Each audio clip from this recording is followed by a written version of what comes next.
인간이 자신의 영광을 얻고 자신의 승리를 얻는 것은 전부 경쟁에서의 승리입니다. 무슨 경쟁이냐 하면 인간이 인간된 최소한의 소원은 자존심을 지키고 남에게 손 내밀지 않는 것입니다.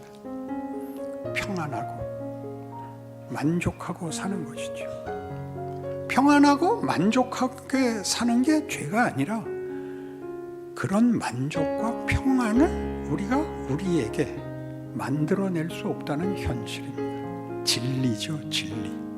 우리는 남의 것을 뺏어오는 수밖에 자신의 필요를 채울 다른 방법이 없습니다. 이것은 인류 역사에 계속 반복되어서 인류 역사는 고스란히 전쟁사입니다. 왜 전쟁을 하죠? 뺏어와야 되니까요. 오늘 본문에서 보시는 것 같이 예수님께서 명절에 예루살렘에 올라가셨다가 거기에 절기를 지키러 온 헬라 사람들을 만나는 장면입니다.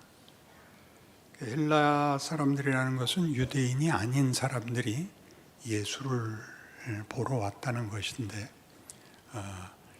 쉽게 짐작컨대 예수의 이름이 유대의 영역을 넘어 이방인들에게까지 이제 소문이 났다는 뜻입니다. 그들이 들은 소문은 당연히 우리 복음서에서 보는 바와 같이 죽은 자를 살리시고 병든 자를 고치시고 귀신을 쫓아내시고 바다 위를 걸으시고 하는 초월적이고 놀라운 기적들입니다. 그래서 이들이 왔다는 소식을 듣자 예수님께서 인자가 영광을 받을 때가 되었다 이렇게 얘기합니다. 그러면 우리가 우리의 이해 범주에서는 이제 그의 영광을 더 크게 유대인들과 제자들 앞에서 했던 것보다 더 크게 국제적으로 세계적으로 그 권능을 나타내시리라 당연히 이렇게 기대해야 되는데 이제 내가 죽어야 된다 이렇게 되는 것입니다. 그러니까 이런 모순 이런 역설들이 성경에 왜 있나 그것이 무엇을 본문으로 가지고 있길래 우리의 기대를 완전히 뒤집어 놓는가 하는 문제를 이해하지 못하면 하나님이 우리를 구원하기 위하여 그 아들을 보내고 그 아들을 십자가에 못 박는다 하는 내용에 대한 이해가 분명해질 수 없습니다.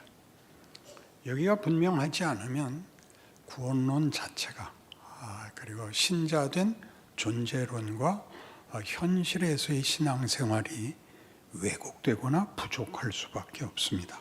그러니 잘 쫓아오셔야 됩니다. 이 말이 맞지 않는 영광을 받기 위해서 죽어야 된다라고 하는 문제를 우리에게 이해시키기 위하여 등장하는 비유가 한 알의 밀알이 땅에 떨어져 썩지 아니하면 한 알 그대로 있고 썩으면 많은 열매를 맺는다입니다. 그러니까 우리 제일 많이 제가 들었던 옛날의 이 본문 해석은 그러니까 겸손하고 헌신하고 주께 다 맡기면 그럼 하나님 많은 열매를 맺게 해주신다로 제일 많이 설명을 들었죠. 그러나 오늘 본문이 하고 싶은 얘기는 뭐냐면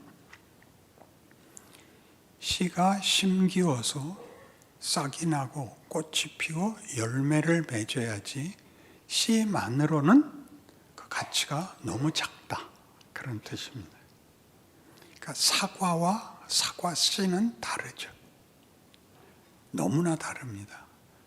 그 씨를 우리가 할 수 있는 재주라면 삶아 먹거나 볶아 먹거나 튀겨 먹을 수 있는데 그것과 그 씨를 심어서 사과를 열매 맺는다는 것이 다르듯이 이제 주께서 영광을 받으시겠다는 것은 당신이 죽음으로써 그 씨가 씨 한 알로서 가지는 어떤 가치와 정체성보다 훨씬 큰 것을 만들려고 한다 이렇게 얘기하는 셈인데 그것이 죽음, 십자가의 죽음이라는 것이기 때문에 우리에게는 매우 혼란스러울 수밖에 없습니다.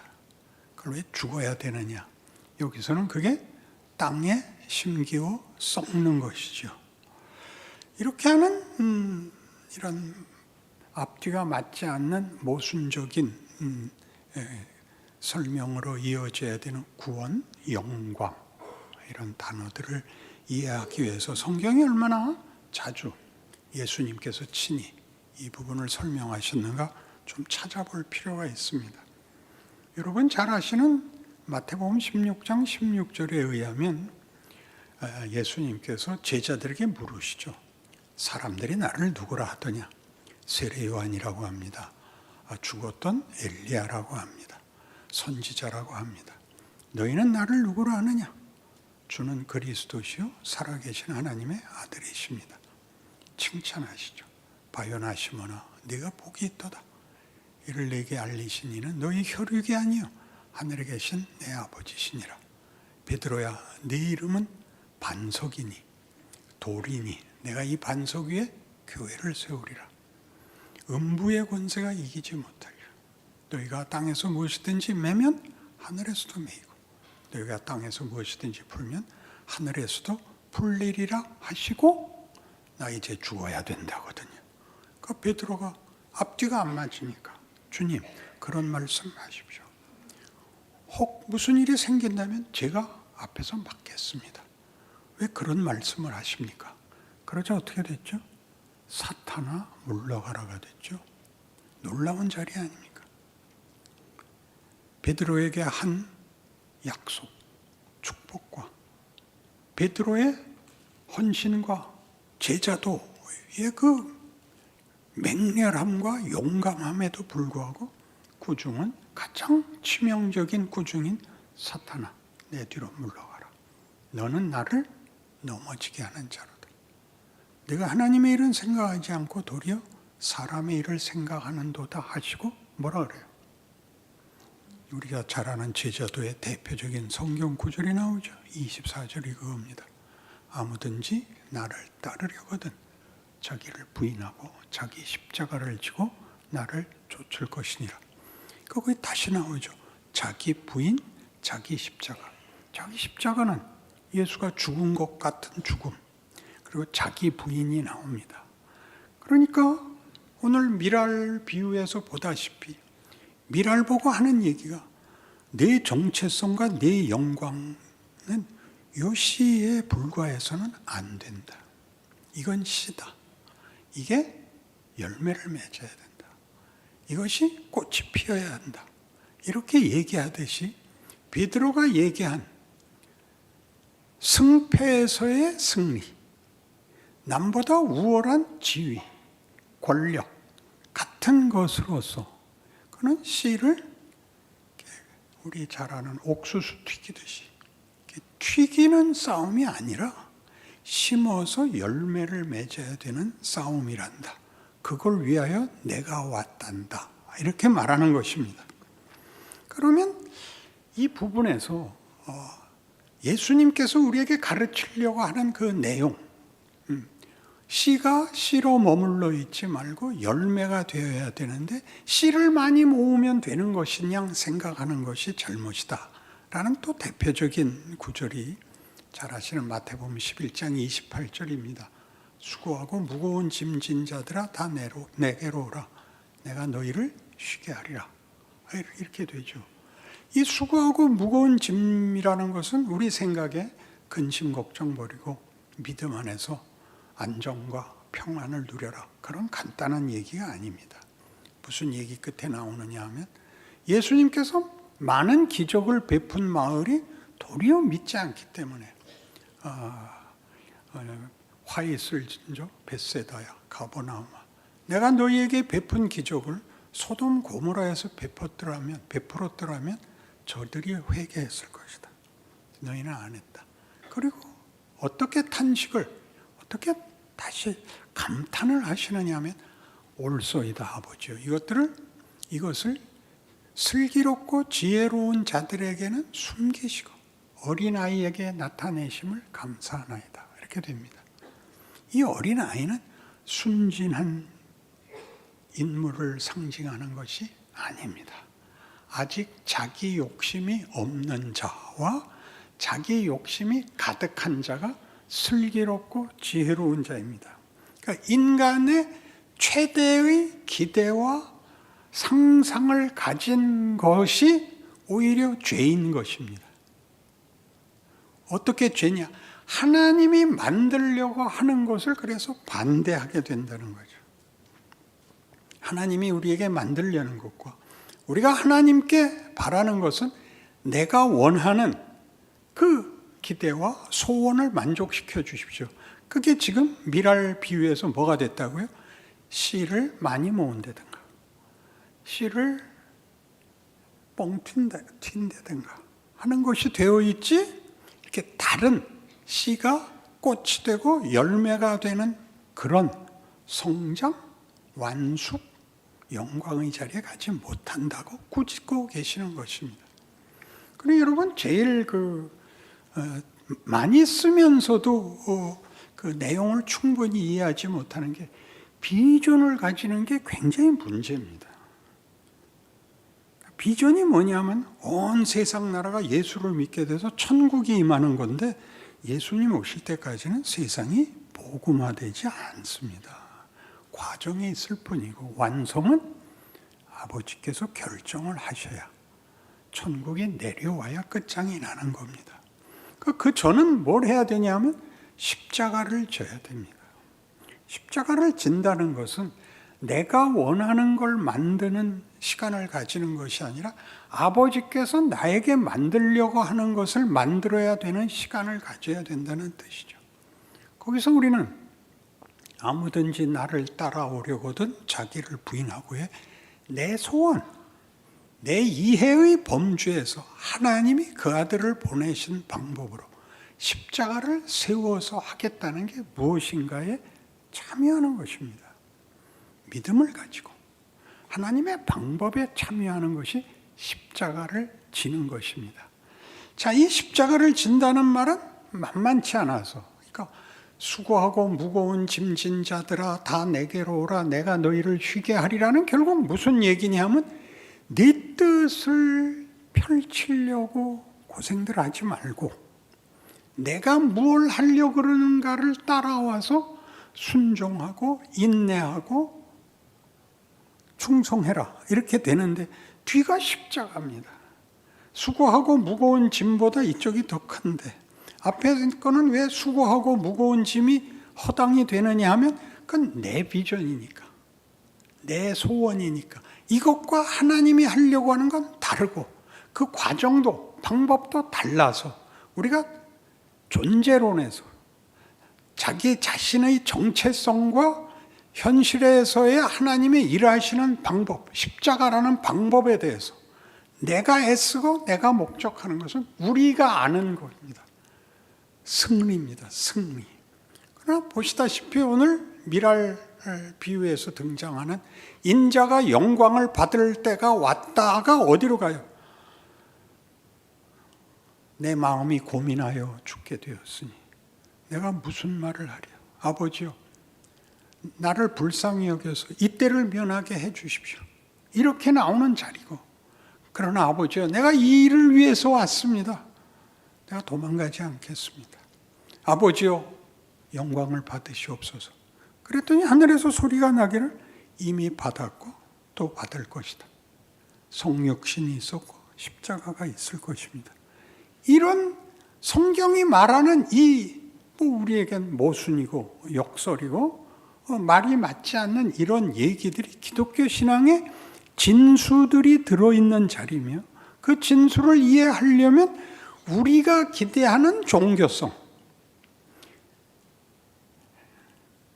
간절하고 착하고 그리고 신을 두려워해서 막 앞에서 떨고 하는 것들로 얻어내는 보상이 아니라, 신이 우리에게 자기 아들을 십자가에 매달 만큼 진정성과 모든 권능과 지혜를 동원해서 만들려고 하는 것 사이에 충돌이 있다.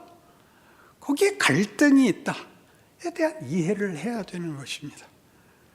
나 혼자만 막 이러기 있습니까?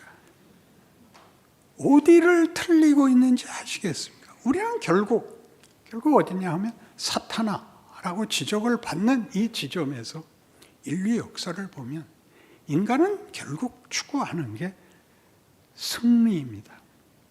그러니까 예수님이 영광이라고 얘기했을 때 우리 모두가 예수께서 승리하사 세상을 이기사 세상의 대적들과 그 보잘것없는 영광을 넘어서는 큰 권세를 드러냄으로써 하나님의 영광을 드러내리라고 생각했던 건 전혀 반대로 오히려 지는 것 같고 실패한 것으로 영광을 받으시옵소서라고 하는 말은 얼마나 굉장한 역설입니까? 그 여기를 쫓아오셔야죠. 자, 인간이 자신의 영광을 얻고 자신의 승리를 얻는 것은 전부 경쟁에서의 승리입니다. 무슨 경쟁이냐 하면 인간된 최소한의 소원은 자존심을 지키고 남에게 손 내밀지 않는 것입니다. 평안하고 만족하고 사는 것이죠. 평안하고 만족하게 사는 게 죄가 아니라 그런 만족과 평안을 우리가 우리에게 만들어낼 수 없다는 현실입니다. 진리죠, 진리. 우리는 남의 것을 뺏어오는 수밖에 자신의 필요를 채울 다른 방법이 없습니다. 이것은 인류 역사에 계속 반복되어서 인류 역사는 고스란히 전쟁사입니다. 왜 전쟁을 하죠? 뺏어와야 되니까요. 상대방들이 갖고 있는 무언가를 뺏어와야 내 필요를 채울 수가 있으니까요. 그래서 인류 역사에 가장 그 정치인들이 몰두하는 것이 제국의 역사들입니다. 어떻게 남의 나라까지 다 무릎을 꿇려서 그 권력자들이 행복하게 살았는가. 그리고 그게 아마 가장 모델이 로마 제국입니다.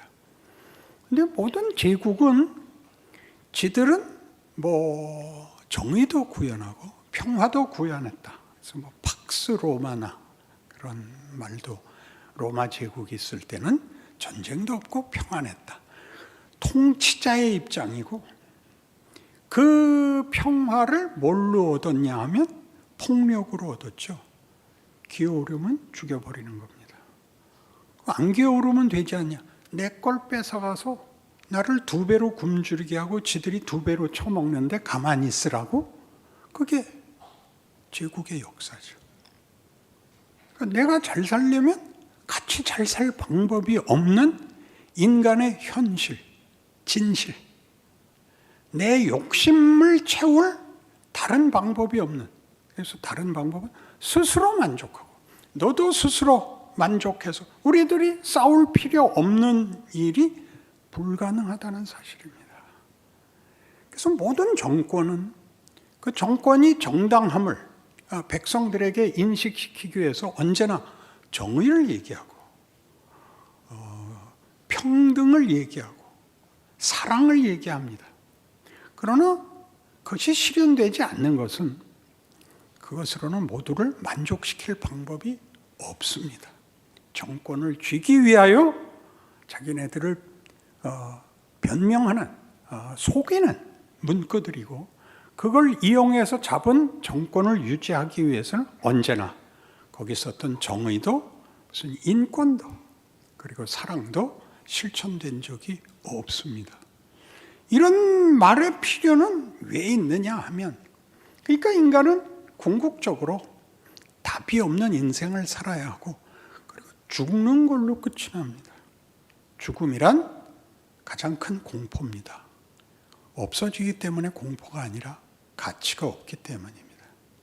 인간의 존재와 실존이라는 것이 아무런 가치가 없게 끝나는 운명에 처해 있다는 걸 알면 누가 열심히 살겠습니까? 멋대로 살 수밖에 없습니다. 멋대로 살 수가 없으면 어떻게 하면 될까요? 체념하고 사는 수밖에 없습니다. 인생이 뭐야? 그럼 뭐라고 대답하십니까? 답이 없죠. 그래서 뭐라고 말하냐면 살아봐. 살아봐는 무슨 얘기야? 안 보여. 뭐가 뭔지 하나도 알 수가 없어. 그따위는 물어보지 마. 무덤에서나 만나. 이거를 반발할 권력이 없으면 체념하는 것이고, 반발할 이유와 막을 수 없는 분노가 일어나면 폭발하는 수밖에 없습니다. 인생 속에서 반복적으로 일어나는 것이죠. 얘네들은 왜 이래? 마리 앙뚜아네트가 그랬죠. 쟤네들은 왜 저래? 빵이 없어서 빵을 달라 그럽니다. 비스킷 먹으면 되잖아. 이렇게 얘기하는 건 답이 아니라는 것쯤은 알고 있잖아요. 열심히 살아야 하는 이유와 내가 나를 만족시키기 위해서는 결과적으로 폭력에 뛰어들 수밖에 없다는 것이 우리에게 주는 낭패감이라는 것은 생각보다 큽니다. 이게 다야? 누가 열심히 살며 누가 진지하게 살겠습니까? 여기에 기독교가 들어오는 겁니다. 너희는 그런 존재가 아니야. 너희는 권력으로 너희를 만족시키거나 소유를 가지고 너희를 안심시킬 수 있는 존재가 아니야. 그것보다 커. 너희는 명예가 있는 존재야. 너희는 아름다움의 존재야. 너희는 나와 사랑과 믿음을 나누자고 내가 만든 존재들이야. 사랑이라는 것, 믿음이라는 것은 아무데나 갖다 붙일 수가 없는 거죠. 그건 굉장한 관계입니다. 그 관계가 성립되려면 그 앞에 우리가 지금 나누었던 모든 얘기들, 폭력과 분노와 체념과 자폭 같은 것들은 넘어와 있어야만 비로소 사랑을 논하고 믿음을 논할 수 있으며 기쁨과 찬송이라는 단어를 쓸 수 있는 것입니다. 그게 예수님이 이제 우리에게 요구하는 것입니다. 그러니까 여러분 모두가 예수를 믿는다. 그래서 하늘에 썩는 미랄이 된다. 많은 열매를 맺어야 되는 것이 그 결과를 밖으로 외적으로 결과를 만들어야 되는 싸움이 아니라 내가 되어야 하는 싸움이다를 안다면 우리가 부닥치고 있는 현실의 이 생존 경쟁, 권력과 권력의 싸움에서 승패 외에는 아무것도 없는 전쟁터에서 나라는 존재가 다른 존재라는 것을 이해하고 그걸 살아내는 싸움에, 아니 축복에, 기적에 속하고 있다라는 걸 깨닫는 것이 기독교인 것입니다. 오늘은 두 사람이었습니다. 더블로 늘었습니다. 여러분이 난 그건 못 믿어. 그러면 기독교인이 아닌 것입니다. 나는 예수를 믿어서 예수가 내 말을 들어주기를 바래. 그러려면 예수가 십자가에 죽으면 안 되는 것입니다. 빌라도를 죽여버려야 되죠. 다시 생각해 보십시오. 여러분이 이 고백을 허투루 했을 리가 없고 여러분이 마음에 없는 고백을 했을 리가 없는데 이 감동이 분명한데 생생한데 왜 그 다음 그 이해는 존재론으로 가지 못했을까요? 왜 명예와 영광의 지위로 가지 못했을까요? 어디서 길을 잃었을까요? 여러분 스스로에게 물으십시오. 너무 간단한 도전 앞에서도 예수를 믿는다는 신자의 존재론, 정체, 지금 내 현실이 가지는 기회, 명예에 대해서 우리는 더 깊이 생각해 보지 못했던 것입니다. 그러니 여러분 모두가 예수님께서 베드로를 향하여 사탄아라고 지적했을 때 그게 무슨 뜻이냐 하면 너는 나를 신으로 생각하지 않고 네가 하는 일에 수단으로 밖에는 생각하지 않는 것들의 대표다. 그런 얘기입니다. 내가 요구하는 것이 어떤 명분을 가졌을지라도 하나님의 목적과 하나님의 요구와 상관없이 하나님은 수단과 힘으로만 사용되기를 바라서 부르는 것은 다 사탄이다. 이렇게 떨어지는 싸움이니까. 여러분의 인생에 무슨 답을 찾으시는지, 지금 어려움 속에서 어려움이 해결되기를 바란다는 건 현실적인 요구이고, 기도하는 거 틀린 것 아닙니다. 그러나 뭐가 돼야 되기 때문에 우리의 모든 가장 시급한 문제를 예수 앞에 끌고 나온 예수는 우리를 궁극적으로 무엇을 만들려고 하기 때문에 이런 현실과 과정 속에 나를 밀어 넣으셨는가라고 연결이 되지 않으면 문제 해결에 불과하죠. 밤낮 일어난 사건이 대강 뭐라 그래요? 실패하지 않고 낙담하지 않고 꾸역꾸역 넘어가는 것이 전부인 신앙이라는 것을 기독교가 목적으로 갖고 있지 않습니다. 십자가는 고린도전서 1장에 의하면 믿지 않는 자들에게는 미련한 것입니다. 죽어버리는 거니까요. 진 것이죠. 그러나 믿는 우리에게는 하나님의 권능이요, 하나님의 지혜입니다. 하나님은 그의 권능을 폭력으로 쓰려는 것이 아니라 그의 영광에 우리를 참여시키기 위하여 부모가 자식을 기르듯이, 자식에게 뭘 많이 남겨주는 것이 부모가 아니라 자식을 사람을 만들어야 된 듯이 우리를 불렀고 그 과정을 살게 함으로써 이 현실 속에서 세상이 가지는 폭력과 저주의 아무것도 없는 존재론들과 정체끼리의 싸움 속에서 우리로 배우게 하는 것입니다. 저건 아니야. 저건 그래봤자, 이겨봤자 다 망하는 거 아니야. 라는 소극적 배움에서 기독교가 우리에게 준 영생과 진리와 의와 거룩이라는 것들은 얼마나 큰 명예인가, 그것은 어떻게 만들어지는가로 우리를 인도하고 있다는 사실로 하루하루를 깊은 신앙의 싸움을, 기회를, 실력을 길러 여러분이 예수 믿는다는 고백 속에는 세상이 알지 못하는 너무나 놀라운 내용이 포함된 고백과 인생이 되시기를 바랍니다.